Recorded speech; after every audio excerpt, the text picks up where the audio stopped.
Mohanavani Telugu podcast శ్రోతలకు నమస్కారం. భావలహరి. నేనిక లేనని తెలిసాక విషాదాస్త్రువులను వర్షిస్తాయి నీ కళ్ళు. కానీ మిత్రమా, అదంతా నా కంటపడదు. ఆ విలాపమేదో ఇప్పుడే నా సమక్షంలోనే కానిస్తే పోలా. నీవు పంపించే పుష్పగుచ్చాలను నా పార్థివ దేహం ఎలా చూడగలదు? అందుకే అవేవో ఇప్పుడే పంపరాదా?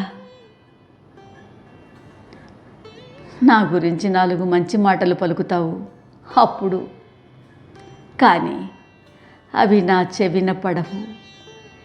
అందుకే ఆ మెచ్చేదేదో ఇప్పుడే మెచ్చుకో. నేనంటూ మిగలని నాడు నా తప్పులు క్షమిస్తావు నువ్వు, కానీ నాకు ఆ సంగతి తెలియదు. అదేదో ఇప్పుడే క్షమించలేవా? నన్ను కోల్పోయిన లోటు నీకు చాలా కష్టంగా తోస్తుంది, కానీ అది నాకెలా తెలుస్తుంది?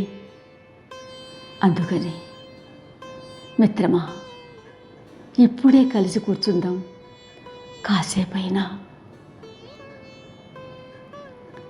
నాతో మరింత సమయం గడిపి ఉండాల్సిందని నీకు అనిపిస్తుంది. అదేదో ఇప్పుడే గడపవచ్చుగా మనసారా. సానుభూతి తెలపడానికి నా ఇంటి వైపు అడుగు వేస్తావు నా మరణ వార్త విన్నాక. సంవత్సరాలుగా మనం ఏం మాట్లాడుకున్నామని. అందుకని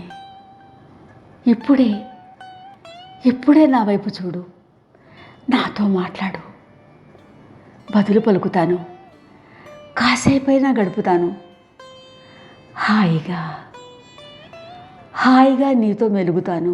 ఇది విశ్వకవి రవీంద్రనాథ్ ఠాగూర్ అద్భుత రచన.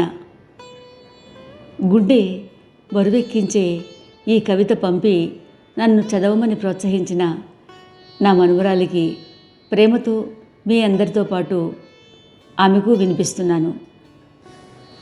మరి లైక్ చేయండి, మీ ఫ్రెండ్స్కు బంధువులకు షేర్ చేయండి. మీ అభిప్రాయం ఈ కవిత పట్ల కామెంట్ బాక్స్ ద్వారా తెలియజేయండి. మోహన్వాణి తెలుగు పాడ్కాస్ట్ను ప్రోత్సహించండి. మీరందరూ కూడా మా మోహనవాణి సభ్యులుగా చేరి మీ కళలను ప్రదర్శించండి. శ్రోతలకు ధన్యవాదాలు.